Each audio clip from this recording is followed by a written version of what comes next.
Hi everyone, welcome to Prairie Math League Elementary School Round 117. Today we're going to explain the answers to all the questions. My name is Emily and my name is Anna. And let's get started. So now let's look at the first question. When a number is divided by 7, the quotient is 12 and the remainder is 5. What is the number? So they said that if the number is divided by 7, the quotient is 12.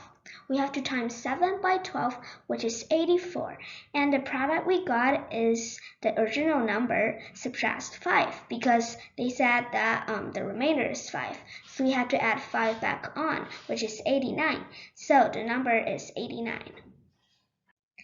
Now let's do number 2. A number line has 40 consecutive integers marked on it. If the smallest of these integers is negative 11, what is the largest integer? In case you don't know what a consecutive integer is, it's numbers in a row, like 1, 2, 3, 4, and 5. A consecutive integer can also be negative. Now let's go back to the question. Let's look at this question on number line. It says we need 40 consecutive integers, and we're starting from negative 11. I stopped at 0 because it's an easy number to land on. From negative 11 to 0, we have 12 integers, and we need 28 more. Now careful here. We can't include 0 in the next 28 integers since we already included that in the first 12. So we have to start from 1. And starting from 1, and we need 28 integers, that lands us on 28. So 28 is the answer. On to the third question. When announcing the results of a raffle, the moderator said, the winning tickets are those which contains a number with at least 5 digits, such that at most 3 of the digits are greater than 2. Subsequently, the speaker drew tickets with numbers 1022, 22222, 102334, 213343, and 304251. How many of them are winning ones? So let's gather some information. The winning ones need at least 5 digits, and at most 3 of the digits are greater than 2. So let's look at the first one, 1022. Obviously that one's not it because it doesn't have at least 5 digits. It only have 4 digits, so that one's not it. Let's look at the second one, 22222. It has 5 digits, so that's good. And it doesn't have any digits that's greater than 2. So that's one of the winning ones. The third one is 102334. It has 3 digits that's greater than 2, which is 3, 3, and 4. And that's good. And it has 6 digits, which is greater than 5. So that's also one of the winning ones.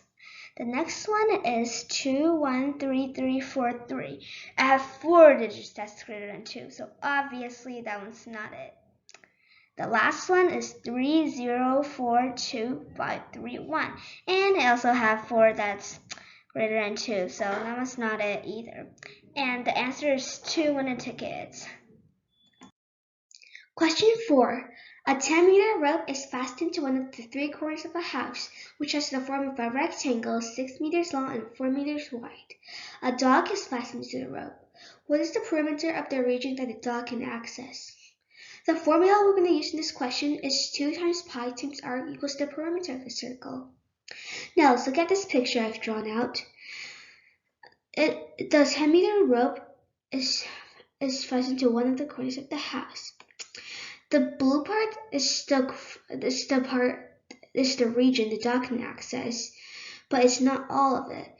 Now, if you think of the blue part as a full circle, which it's not, but let's think of it as a full circle, the 10-meter rope will look like its radius, and let's look at the 6-meter side. It have a quarter of a circle, which part of the rope, which is the 6-meter part, is also a radius of the quarter circle. Now let's look at the side with 4 meters. The rope goes onto the corner and then it bends, which makes a 4-meter radius. So we have 3 radiuses. I've marked them R1, R2, and R3. R1 equals 10 meter, R2 equals 6 meter, R3 equals 4 meters. On to the second slide. Let's calculate the perimeter of these circles using the formula. Let's calculate R1 first. Let's bring the radius into the equation, which makes 2 times pi times 10 times 3/4, because this is 3/4 of a circle, not the full circle, which equals 20 pi times 3/4, which equals 15 pi. So the perimeter of this big circle, the blue one, is 15 pi. Now onto R2. 2 times pi times 6 times 1/4, because it's 1/4 of the circle, equals 12 pi times 1/4 equals 3 pi. So that's the circle with the radius 6. Now to R3. 2 times pi times 4 equals 1/4, because it's 1/4 of the circle, equals 8 times pi times 1/4 equals 2 pi. So that's the answer to all of the radiuses. Third slide. Now let's add all these radiuses together. 15 pi plus 3 pi plus 2 pi equals 20 pi. So 20 pi is the answer. Number 5. Tony and Maria are training for a race by running all the way up and down a 700-meter long ski slope. They each run up the slopes at different constant speeds. Coming down the slope, each runs at double his or her uphill speed. Maria reaches the top first and immediately starts running back down, meeting Tony 70 meters from the top. When Maria reaches the bottom, how far behind is Tony? The formula we're going to use in this question is distance equals speed times time.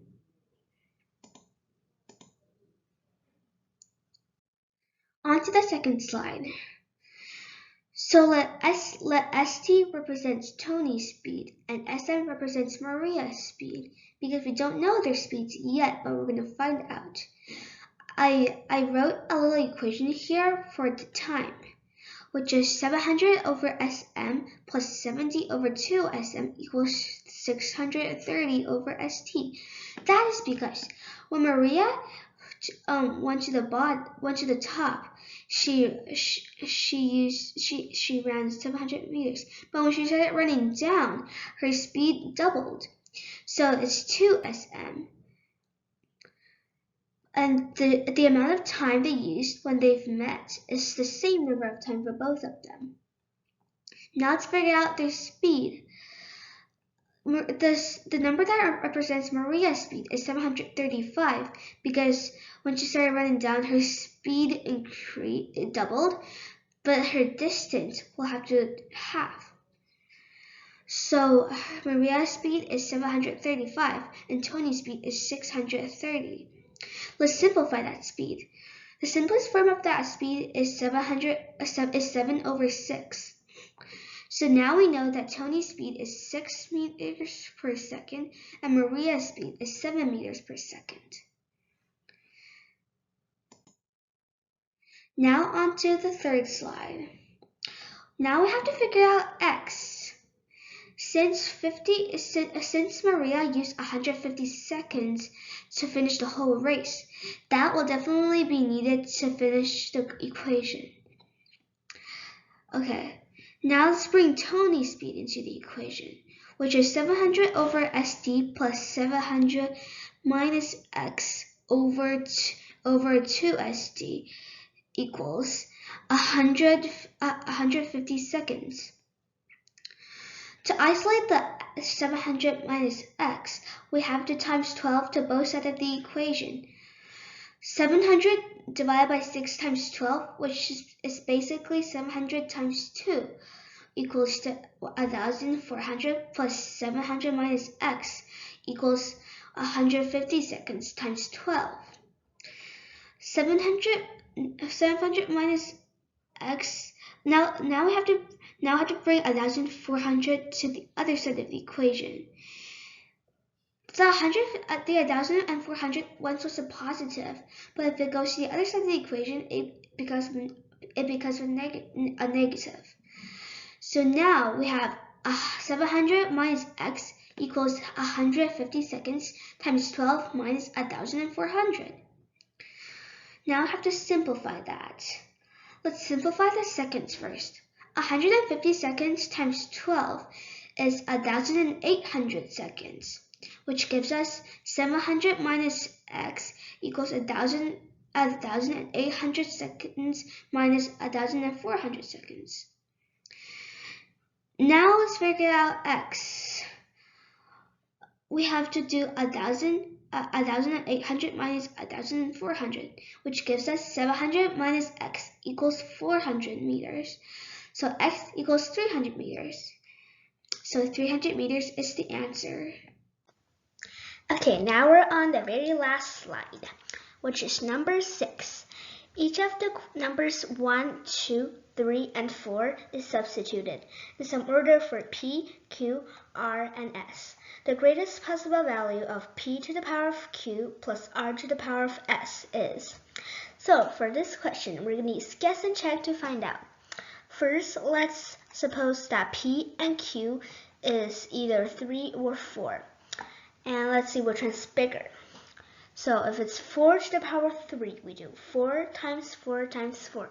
That is 64. And if we do 3 to the power of 4, 3 times 3 times 3 times 3, which is 81, that is bigger than 4 to the power of 3.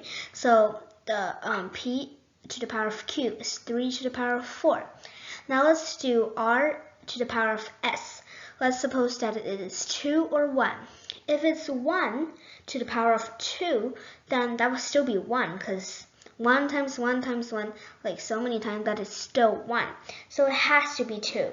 That is definitely bigger. So it's 3 times 3 times 3 times 3 equals 81, plus 2 equals 83. So the answer is 83. Bye! Thank you for watching!